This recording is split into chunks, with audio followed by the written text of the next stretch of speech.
Yuda. Na sasa hapa nataka nizungumzie mtazamaji, before nisome Yuda, nataka nizungumzie vita za watu wa ndani. Tamalizia na hiyo. Vita za watu wa ndani. Kuna watu, hizi vita nazungumzia za kanisa, ni watu wa karibu sana wanafanya hivi vita. Wa karibu sana. So lazima tuwe makini sana tunapo hata. Na Yesu alisemaje? Adui za mtu ni wale wa nyumbani mwake. Adui za mtu ni wale mwenye akujui, ana haja na wewe. Hata kama watu watakushika, wale ambao wakujui, aliyesababisha ni mwenye anakujua. Aliyesababisha ni mwenye anakujua. Kitabu cha Yuda chapter 1, wacha nianze 3. Yuda chapter 1 verse 3. Yuda. Ndugu wapenzi, nilikuwa na mpango wa kuwaandikieni juu ya ule wokovu tunaoshiriki zote, lakini nimeona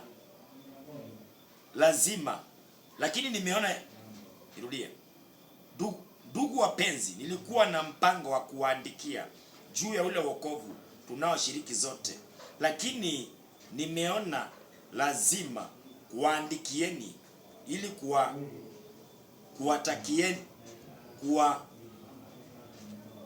kuwaandikieni ili niwahimizeni muendelee na juhudi kwa ajili ya imani ambao Mungu amewajalia watu wake mara moja tu kwa wakati wote. Maana watu wasiomcha Mungu wamepata kujiingiza kwa siri.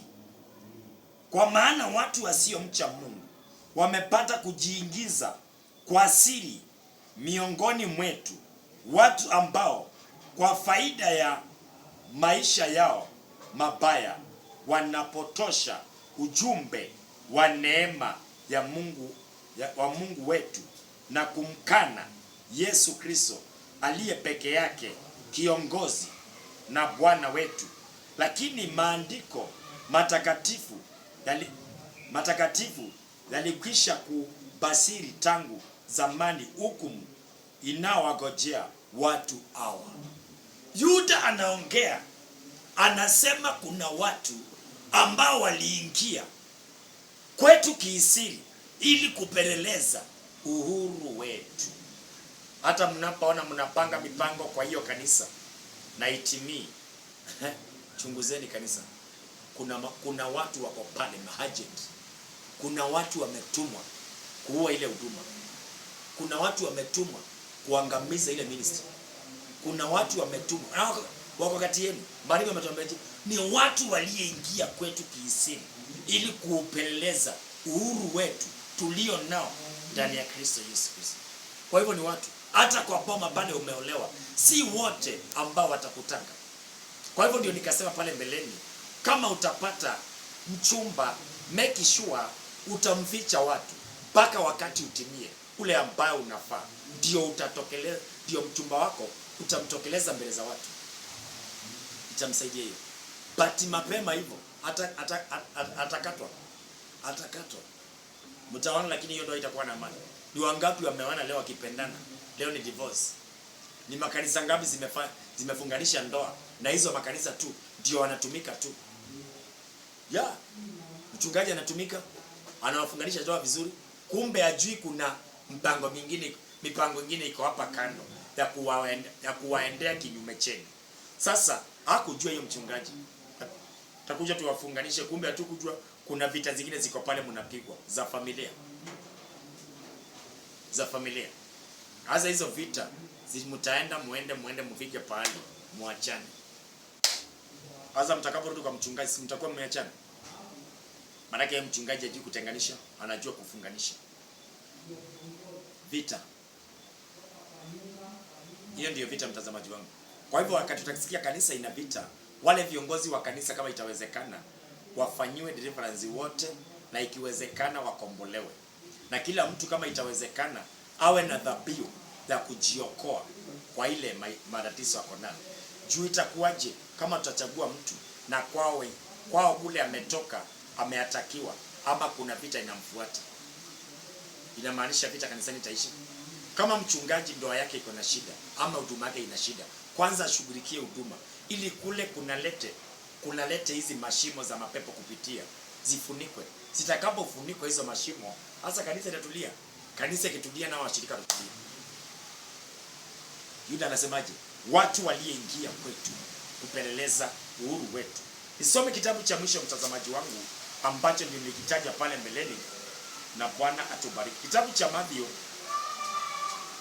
16, taanza 16. Simeoni Petro akajibu akasema, wewe ndiwe Kristo mwana wa Mungu aliye hai. Yesu akajibu akamwambia, heri wewe Simeoni Bayona, kwa kuwa mwili na damu havikukufunulia hili bali Baba yangu aliye mbinguni. 18. Nami nakwambia wewe ndiwe Petro, na juu ya mwamba huu nitalijenga kanisa langu, wala milango ya kuzimu haitaishinda. Sasa hiyo ndio maandiko tulianza nao.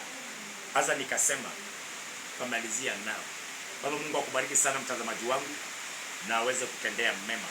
Leo tumeona vile vita inakuanga kwa kanisa. Kwa hivyo kama uko ndani ya chachi, uko na hiyo vita ya familia, ya ndoa, angalia ile laini gani ya kufunga, na Mungu atakubariki, atakutendea mema. Kwa hivyo nataka nikaombe na wewe, na Mungu akubariki na kuinua zaidi. Wewe una mahitaji mbalimbali, Bwana atakutendea mema, atakubariki, atakuinua na atakuinua zaidi na zaidi. Wacha tuamini tu na tuombe. Baba, katika jina la Yesu Kristo, kwa ajili ya mtazamaji wangu, namwombea baraka na kibali. Mungu mwenye rehema, naomba ushindi wako na uzoko robano kaonekane kwa ajili ya mahitaji yake. Naomba ukaonekane. Naomba baraka kwa wale ambao wamefungiwa njia. Naomba kibali kionekane. Wainue na ukawapa nguvu zako. Ushindi uonekane. Wape neema na ukawape ushindi zaidi. Katika jina la Yesu Kristo mwana Mungu aliye hai. Waliofungiwa njia ikufunguke. Ile kanisa yote iko na vita, Yesu kawapiganie vita. Majaribu toka tupe kushinda. Wale tulianguka tupe kusimama. Asante Yesu Kristo, maana umekubali maombi yetu. Katika jina la Yesu Kristo tumeomba na kuamini. Amen. Kwa hivyo Mungu akubariki sana, akutendee mema. Uko pale unatamani kuokoka, ulie maombi nyuma yangu. Sema, Bwana Yesu, mwana wa Mungu, nakupenda, nisamehe dhambi na makosa yangu. Futa jina langu kwa kitabu cha mauti na uniandike kwa kitabu cha uzima wa milele. Kutoka leo nimeokoka. Asante Yesu kwa kuniokoa. Shetani tuachane. Mimi ni mwana wa Mungu. Yesu ameniokoa. Kwa jina la Yesu tumeomba na kuamini. Amen. Kama umeomba hiyo maombi, tayari umeokoka. Tafuta kanisa, soma Biblia, kuwa mtu wa kuomba kila wakati, na Mungu akubariki na kutendee mema na kupe nafasi zaidi ya kwenda zaidi na zaidi katika jina la Yesu Kristo. Vile nashukuru kwa ajili ya mafansi wetu wote, wale ambao mnatufuatilia katika mitandao. Mungu akubariki sana na kuinue zaidi. Unaposhare na kulike na kucomment na kufollow, Mungu akuinue zaidi. Hiyo ndiyo njia tunaweza fikia watu wengi hapa duniani kwa kueneza habari njema. Wale watu mnafanya hiyo, Mungu awabariki zaidi na zaidi katika jina la Yesu Kristo, Bwana wa Mungu aliye hai. Kwa hivyo wale ambao mnafanya hiyo kazi, Mungu awainue zaidi. Kwa hivyo nataka niwaombe kwa ajili ya wale ambao mnanifuatilia, mko na mahitaji, Mungu aweze kuwabariki. Sasa niombe dakika moja tu. Baba Yesu, naombea wale ambao wananifuatilia kwa mitandao, Yesu kawabariki, wape nafasi zaidi ya kwenda zaidi. Naombea baraka, kibali na ushindi wako onekane katika jina la Yesu Kristo tumeomba na kuamini. Amen. Mungu akubariki sana na kutendea mema. Vile mahubiri yao unaweza kuyapata katika YouTube yako. Hapa ni kwa TikTok, unapoingia YouTube. Maana tunapotuma TikTok pia tunatuma YouTube. Vile unaweza kutupata katika YouTube yako. Kama wewe ni mfuatiliaji wa TikTok, vile unaweza kutupata katika YouTube. Na wale wako YouTube vile unaweza kutupata katika TikTok. Kwa Mungu akubariki.